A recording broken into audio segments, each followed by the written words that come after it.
y'all. So anyone that is checking this out, do not adjust your screens. Do not adjust anything here. No, you are not drunk. Well, you might be. No, you're not Oh, high. Well, you might be. maybe. No, you might not be sick. I mean, we'll talk about Jaime's condition in a minute. This new wave of stuff that is hitting Oh yeah. streets. But no, the two of the most well-known facial hair contributors of Channel 451, Occasional Majors, both ironically decided at around the same time to go motherfucking clean shaven. Like a baby's bottom. Not that I would know, but I definitely shocked some people in the South because unlike prior exploits, I didn't really tell much people. I told Adam, and I think that was about it. And then I go check in some people's truck because Alan here went to South Bend for the Celtic friendly, and then I was chatting. I think it was Lindsey Mack or and I whatever. got this burnt nose. Oh my god, dude! Sunscreen. Who needs sunscreen? And It's I was only a match during July. July in fucking South Bend, Indiana. In the middle of daylight. Yeah, but then I saw the photo. I was like, because I've seen you clean shaven, I know. But I was literally like, holy fuck, that's been a long time since we've seen that. So, Yeah, right. but so as you can tell right now, we're still finding ways to be happy and cheerful and jovial. Don't worry, we're going to get the needed therapy sessions in of what's taking place on the field this last couple of matches for Detroit City. Why don't we start off with a little bit of our general housekeeping? You know, thank everybody that's checking this out or has been checking out any of our content work, whether it is through anywhere where you can catch us on our podcast or our YouTube channel, which we are recording on live. If you haven't yet, be sure to hit that like and subscribe, as well as our links. And we appreciate you appreciating us in our general bullshit day in and day out. Also, commiserations to one of the hardest working men in Detroit City, supporter Mr. Adam Hernandez, as he is definitely taking a well-earned rest today before this fucking weekend, which we will obviously Oh talk yeah. about. All the best to NISA financial analyst Rod Green, especially it seems like every new detail that Dan Creel pops out about our old league and our Controversies with Nisa. Who? Oh my God! Who could imagine? our Irish American, actual Irish American contributor in Chicago, Dennis, who's really being enamored by all things going on in the Olympics right now. Congratulations for Ireland winning a medal in swimming. Fungi the Dolphin would be proud. And then lastly, our Hermano from the People's Republic of Ann Arbor, Mr. Jaime Pedro Ventura, who is recovering from not just COVID, but this new wave they called Peruvian COVID or Peruvian. So Jaime is feeling better, but unfortunately his voice is as rusty as City's form. So I hear Pisco helps with that. oh god. I'm surprised he's not on it after that thing. So now that we've gotten IV drip of Pisco. and also kudos to our majors match day team. Sal, I know is enjoying time, and Justin for having our most slapstick post match recap ever after Saturday's match, which is what we're going to get into. The first of two that have taken place recently for Detroit City since we've last recorded. Saturday, July 28th. God, I almost said fucking June. Danny Dicchio and Carlos Saldana's old team, Sacramento Republic, came into town. Saldana getting the start in goal, much to the chagrin of some dude in the northern fence line. I'll get to that later on. And also, a couple changes in there. And while that match ended up 1-0, I felt a bit happy, like saw some things that I liked, saying some signs for optimism. Maybe there's going to be a chance in some things, right? A couple days later, yesterday, in fact, took on Hartford Athletic on the road, CBS Sports Network, which angered a few people in our channel because they're like, wait, how come I can't watch why can't I check the match now? What? We've only been talking about the broadcast deal for like 8 months. So Yep.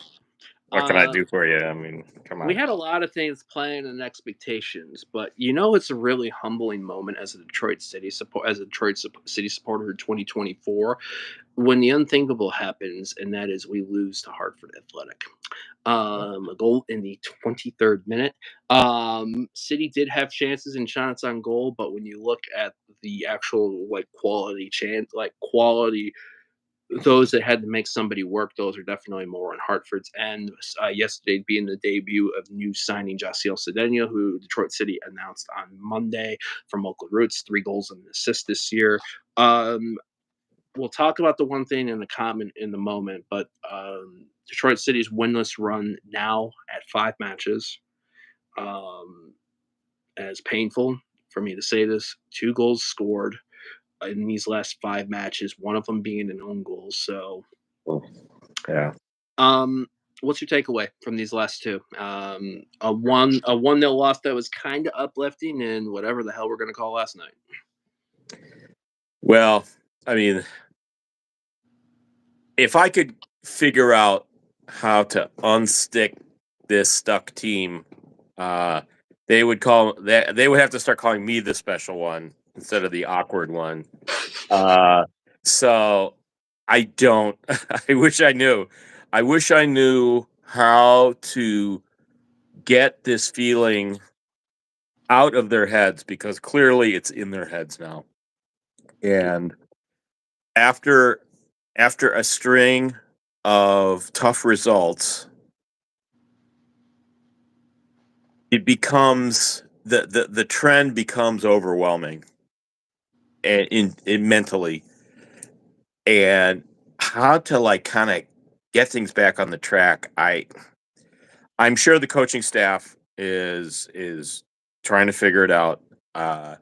We've seen formation changes that tells us that Danny Dicchio is trying to move parts around to see if these gears will mesh better. Right. And in some ways, that's really all you can do because it's not like we have 35 people available to reformulate the game day squad. We've got who we got, and we're not going to wholesale turn over the entire playing staff, in during the course of this season. So what we got is what we got. Now we've made some. There's been some acquisitions, like the guy that just came in. So they are trying around the margins to try to bring in new elements. We were missing our captain for last night's game for due to personal business reasons. Uh, I I don't know if it would have helped that much, to be honest. It was We had 2 when you people out watch due to these personal games, reasons. 2 people it's out. not like, oh, these guys are terrible. I mean, Yeah. they're doing all the stuff they need to do. It's just we're not seeing the fruits of their labor. Yeah. That's the maddening part of this is why is this not working? And I don't have a good answer for that. And anybody that says they do, you better step up because July was tough. August is going to be likely even more difficult. To give you an idea, you said Stephen Carroll was out for personal reasons. Brent Levi is also out for personal reasons. I think they were tied to the same thing. Once we know what exactly they are, we have ideas, but we're not going to say those ideas now to really be serious in brevity of the situation. But also, I think it was a funny thing when you look at yesterday where we're at in the further progression of this club along the years. Stephen Carroll, Connor Rutz, Eugene Matthews, all with one thing in common: not dressed, not in the starting 11, not on the bench yesterday. I thought about that today because I think about as we've progressed as a club these last few years, these guys have been along the ride with us. Um, some people now are, this happens everywhere with clubs, regardless of the scale that you're in. And I think honestly, um, we were trying some things out last night. I like the shape, but Lajap playing absolute as a out and out wing. Um, Maxi Rodriguez is an up top striker. Yeah. Um, So those, it's unusual. Some of the stuff we saw was unusual. And again, it's an attempt to, you know, throw the pieces all together and see if they come up with something that is a little bit more efficient. And so I don't begrudge the coaching staff from trying that. But typically playing players out of their natural positions is that's a tough road to hoe. So yeah, uh, uh, and I agree with you that the team's putting the work in and making the effort. The tough part is right now what we're seeing from the work is it's not giving us inspiration. It doesn't yeah. seem they're becoming inspired in there too. Because I think it's almost like you look at it like when you're putting something together, you're constructing something, you're a carpenter or whatever, but your service ball isn't perfect, or your shot, or to take the shot, you jump up on a header as opposed to that, or you take a touch when you should one time. Like something gets muddled up in the process, and sometimes we're just too static in that thing. Saw more of that yesterday than I think what we did on Saturday, because a lot of Saturday was a lot. I liked we made chances. Saturday was you take chances, but you can't convert. You play a good team, they're going to make you pay a lot of times. They did that. Yesterday it was we're off in the slightly area. We have more of the shots in that, but we're off by this, off by that. Whereas Hartford, they had a game plan.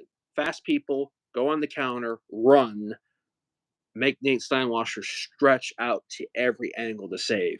Because Yeah, Nate kept the score line, yeah, uh, reasonable.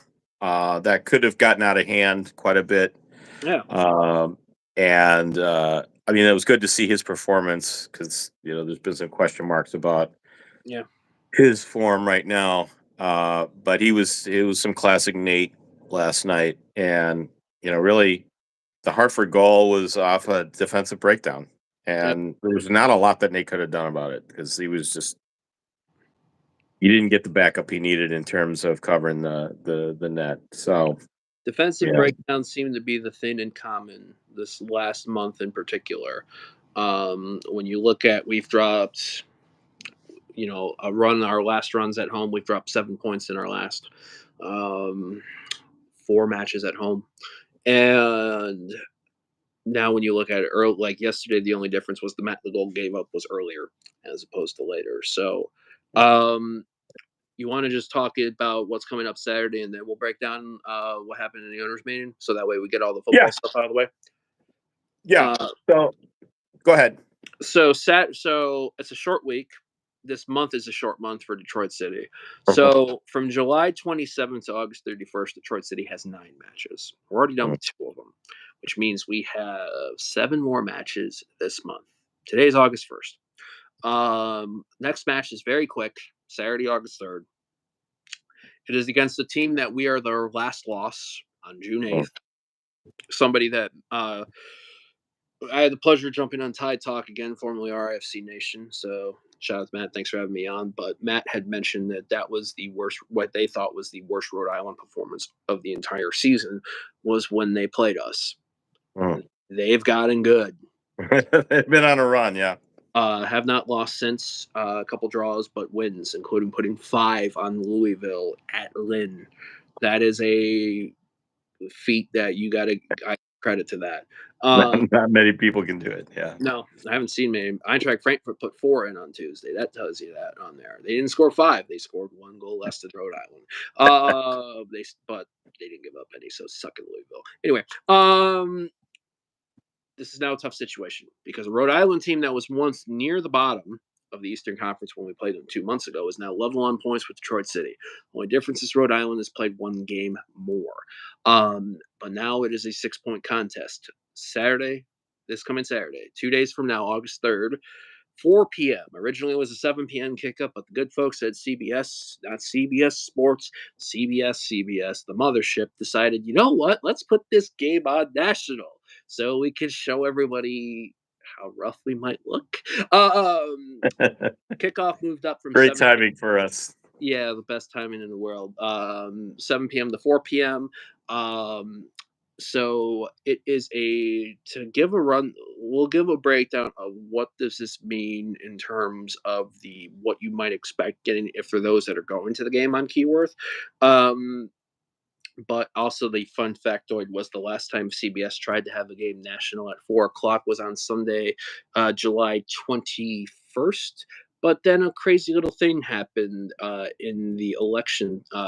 One decided, our current president decided not to continue his election thing, so that Oakland Sacramento match got preempted and put on CBSSports.com. So hopefully, for the sake of our front office, that don't happen on Saturday. But Rhode Island are on fire.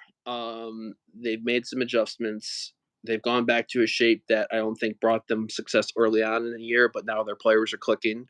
Um, how are you? I want to get your two thoughts on this first. How are you feeling about the on the field when you're seeing also uh, Rhode Island, especially a Rhode Island side that are like it reminds me of Detroit City in 2022 in that they are much stronger on the road than they are at home. 10 games played on the road to home. They had 12 points at home, 16 on the road. They've scored 10. They have scored 20 goals in 10 games on the road, as opposed to 12 goals scored at home. So, being that they're coming into an environment that a lot of people love, maybe they get even more further amped. Give me your how so tell me with that being said, how are you feeling about the match on the field? And then maybe kind of give you a fill us in a little bit about what we know about what to expect as far Sure. as all the different sites on Saturday. Yeah, it's gonna be a little different, uh, and we'll talk about that here in a sec.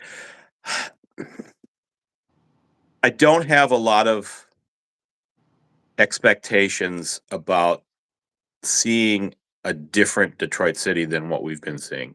I mean, Right. we just have to be honest that unless something magical happens, you know, in the next like day or so that completely reorients this team, uh, I would expect that we're going to struggle in this game on Saturday. Um, I hope I'm wrong. I will gladly lift my cap and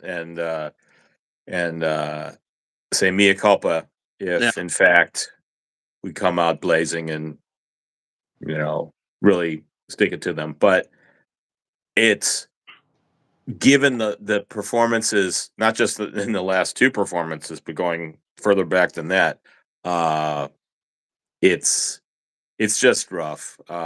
Hopefully, the kind of tweaking of the squad shape will, the jackpot. We'll get the jackpot after pulling the lever over and over and over again. But are we going to see that? I don't know.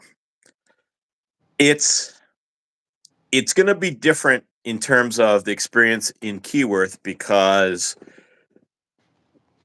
we've had national broadcasts, we've had ESPN, we've never had a national over the air major network broadcast. Right. And at the owners' meeting last night, Alex was able to give us a little picture of what bringing in a national sports crew entails.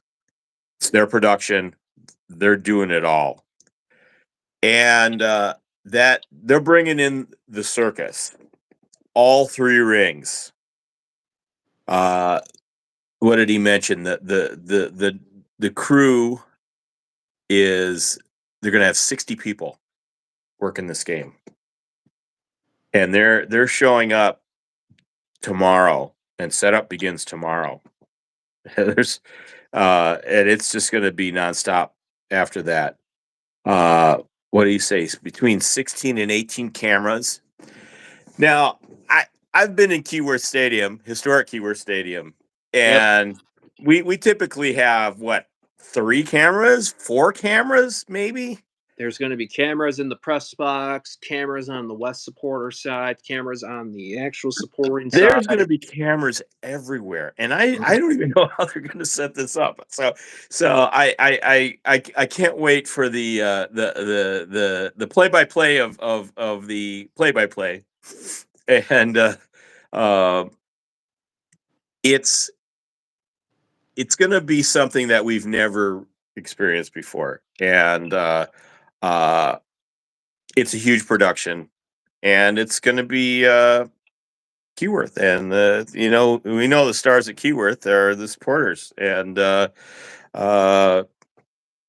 it'll be interesting to see how that goes. That's all I'm going to say. It should be fun. It should be fun, and it was going to require really everyone who can make it be there, because it's going to be something special. Absolutely. In terms of the environment should be very special. 4 p.m. on Saturday. It is going to be warm. So if anyone's going, just hydrate, take care of yourselves, sunscreen, all that fun stuff. Everything in particular on that. And this is a big game. What's you got a prediction you want to drop for the score? Jaime in the comments is asking if John Madden will be there, and if John Madden's there, that'll be even more remarkable. So that would be a feat. That we would get some notoriety from that if we're able to summons the presence of John Madden.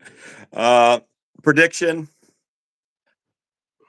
Okay, I'll be optimistic, and I'll say 1-1. So I'm trying to channel the vibes that I did from 2 months ago, from when we played Rhode Island. I said 1-1. We won 2-0. I also looked at it from what happened 2 months ago. I'm actually starting to think, because I'm also realized we have a game at home on Wednesday. It's a much nicer condition. And I look at it this way. I look at when we last played Rhode Island in Rhode Island, the women had a home match at 4 o'clock. I wound up not going to Keyworth that day. The women win 4-1, the men win 2-0. So I might be a little bit more like playing it by ear in the match, but I definitely feel like those that have the ability to go. It's going to be a wild experience. Make it a city experience as much as you can. I said 1-1, but I'm hoping to manifest more than that. But we need to see, like I said, we need to see more than what we saw last night in the match against Hartford.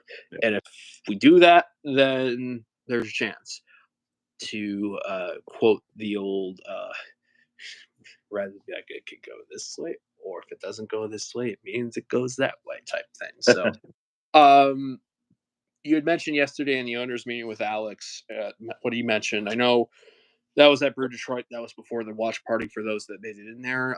Did you have anything else that that you could drop tidbits on from those that may not have been there on? Yeah, I think the owners meetings, they're not strictly confidential, but there's kind of a limited amount of information coming out of those. But I think we can say that one big topic of conversation was, the status of the stadium, of the new stadium. Yeah. And there wasn't a lot to report, as you might imagine. There's a lot of paperwork that's involved, and it's kind of at the paperwork stage, specifically with the city of Detroit.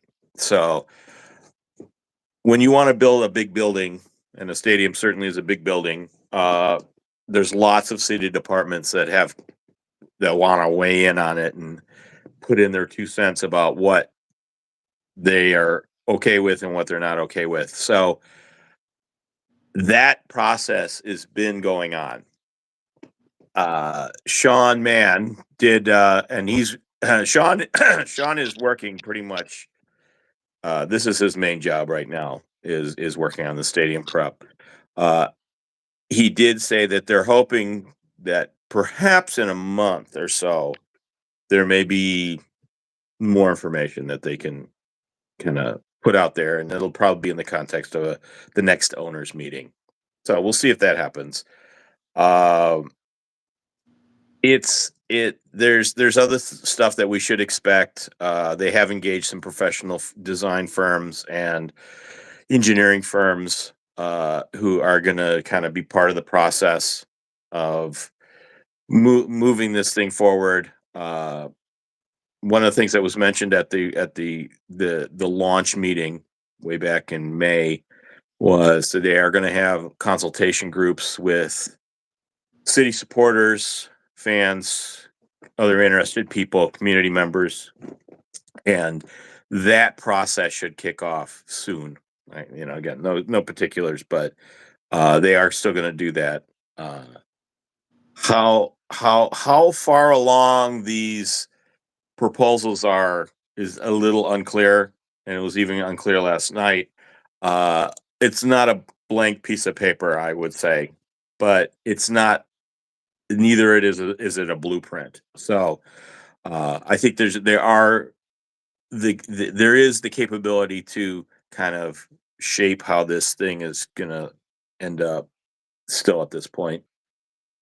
We and then we got to hear from Dave Dwahey.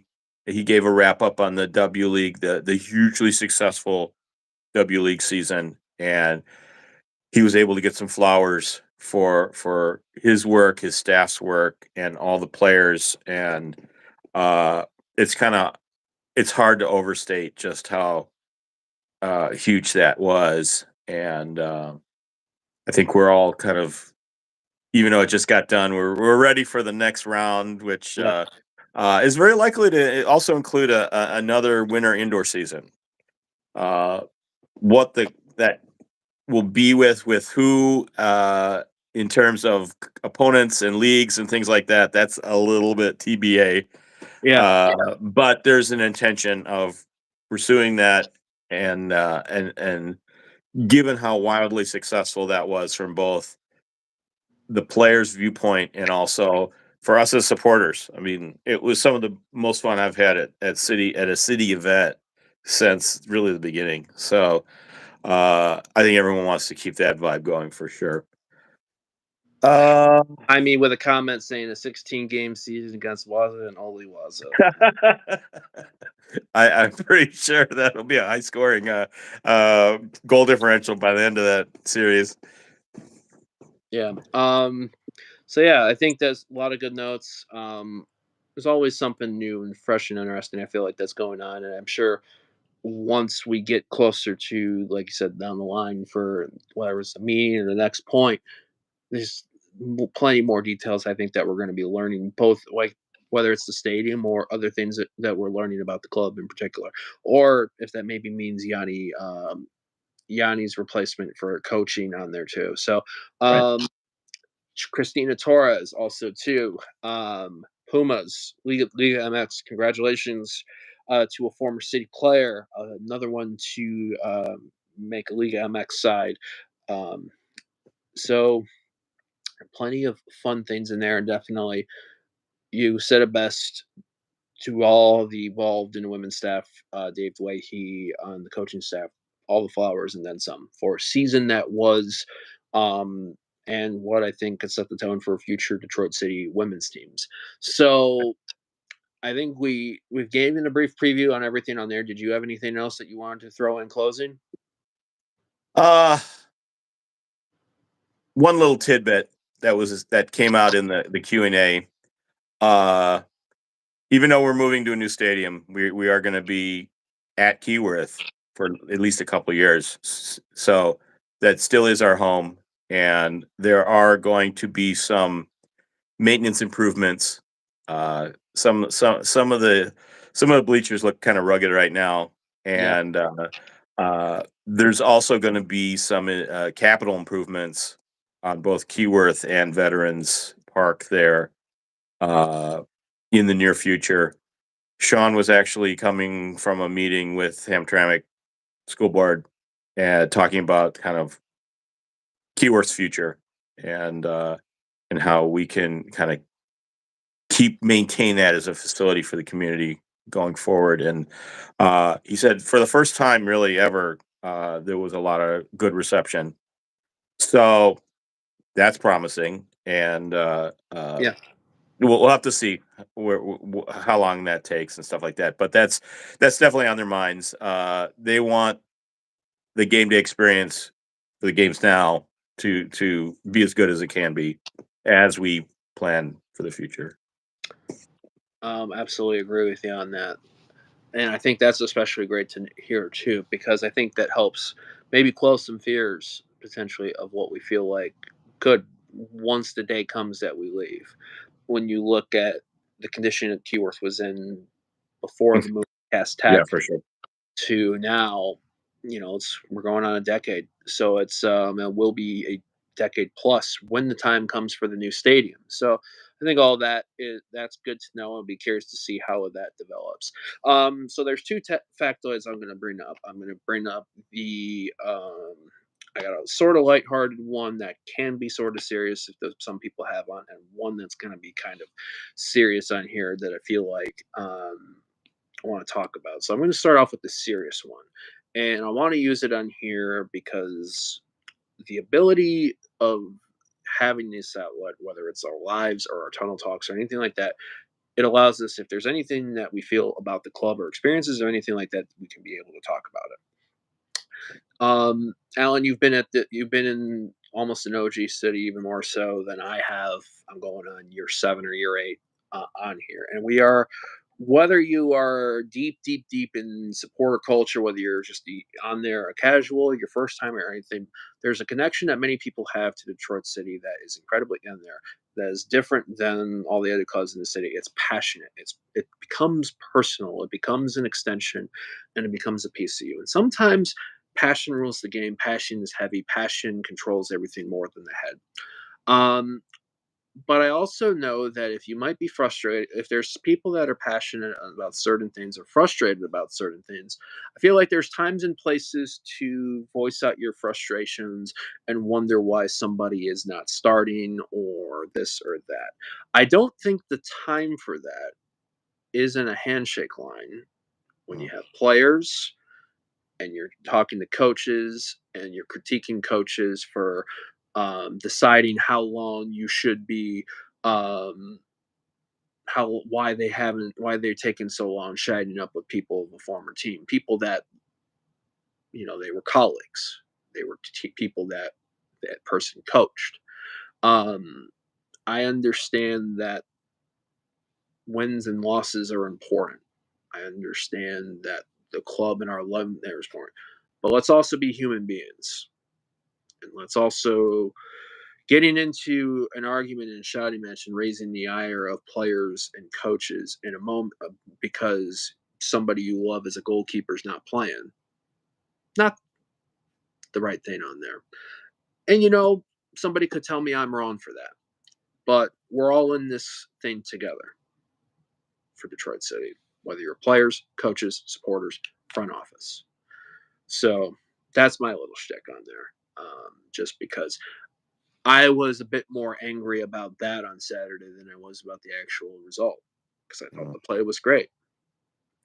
But seeing, somebody just get unruly with players and coaches because somebody that they love didn't play and are feeling absolutely slighted by that. I don't know.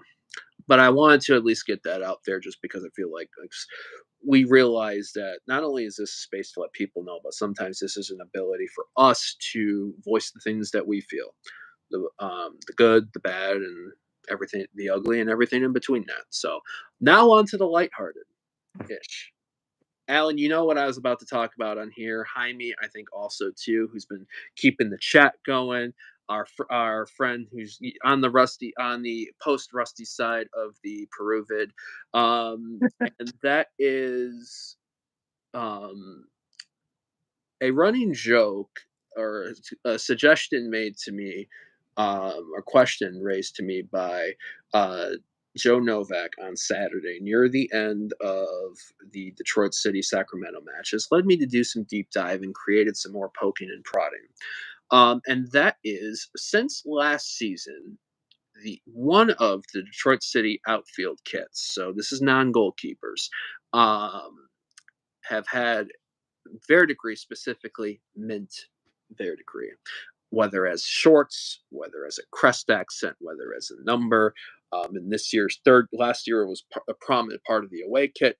This year it's the crest, the name, and the numbers of our third kit. And Saturday and yesterday's match, the 1-0 losses were in the third kit this year. Our 1-1 draw, where we didn't really play that well until we went down to 10 men and gave up a goal in the 94th minute, was in that kit. So then we decided to just being the fucking sickos that we are, we decided to even more deep dive. And I decided to revisit some of the trauma we experienced last year. You ready? Ooh. Oh, go By ahead. the way, Hit this me. does not include anything from the women's staying on here. Yes, the women had the same away kit last year. They did not have a third kit this year, and frankly, these issues Just don't. saying. The only downside with the women is the women's worst match of the season last year, 4-1 loss to Midwest United, was in those away kits. And the 1-0 home, our only home loss. No, wait, we lost to Flint, but our 1-0 home loss to Kalamazoo was in that kit too. The men, since last year, playoffs included, any kit that's had a mint or mint verdigris accent, 5 wins, 5 draws, 12 losses, 14 goals scored, 32 goals allowed. Some of these games include a 5-0 loss to Phoenix Rising on September 16th, 2023. My mother's birthday, you fucking assholes. A 4-0 loss. Alan, unfortunately, you were in person for this. Louisville, non-playoffs. A 3-0 loss to in the rain. Yeah. 3-0 loss to Indy, which was a supporters bus trip. Oh, God, I was there for that. Maybe it was. I was thinking it was me, and maybe it was my fault. That's a relief. Granted, we did beat Pittsburgh in the playoffs last year in that kit, but we could have worn a clown kit against Pittsburgh, and we still would have won. It was in the stars that day. So my suggestion is this.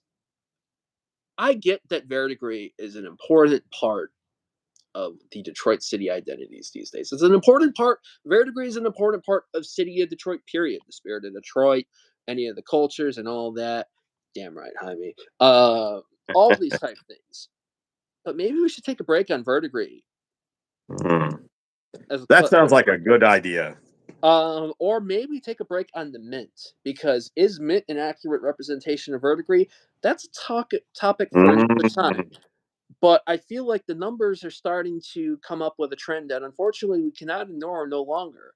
And the words and prophecies of our own colleague Adam Hernandez about verdigris, or in his case, mint being a Detroit City evil, are maybe closer to actuality than we had anticipated. We're going to have to consult our color analysts, which normally in the sporting context would be someone that describes the action on the pitch. No, we're talking about real color analysts to find a way for us to have a color that does not drag us down into the muck. So, wow, what a huge responsibility this is on the design staff for the club. They've been put on notice. Also, if you are wearing Adidas kits, Adidas are known for the 3 stripes. Wear the fucking 3 stripes. Anything else you wanted to throw in with that? No, what more could you say? 3-stripe life. 3-stripe life, homie.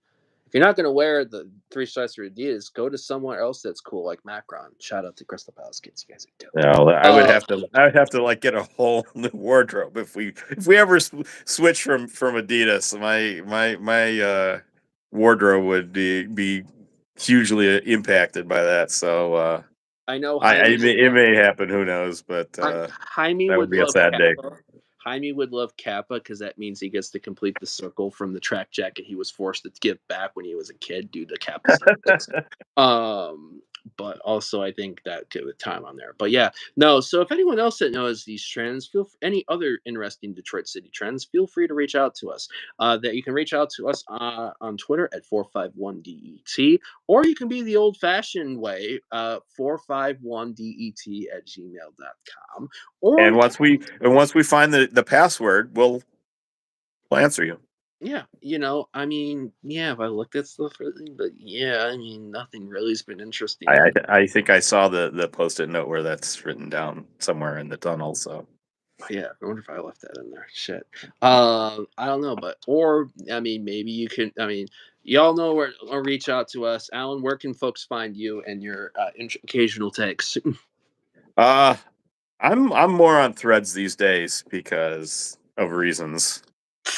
Uh so Mr. Tutyetuk, which no one can spell, including myself, but like once you picked a handle 20 years ago, you're kind of stuck with it. That's the rules. I mean, it just like can't switch. So, uh, but everyone can find me.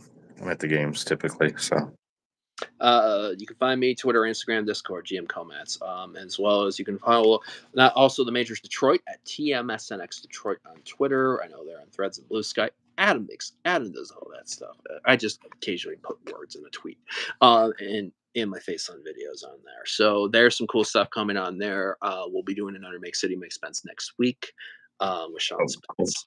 Depending on how Saturday goes versus Rhode Island, as well as Wednesday, August 7th versus Pittsburgh. I don't know if we're going to be getting anything together before that. So probably there's another, and then there's another game 3 days later on that August. It's just going to be pew, pew, pew. Yeah, literally. And hopefully it's the same thing for us getting goals in the net like that. But stranger things That have would be good too. So for Alan over there, thank you as always for joining me. Garrett Comats here. All of you that have checked out tonight, thank you very much, including us to one whatever dude in the comments, some dude that free. Thank you kindly. Yeah, all the kind, and especially those that weren't kind. But it was your city overall. Enjoy this. It's August already. Holy fuck! And yeah, we go onward. Peace. See ya.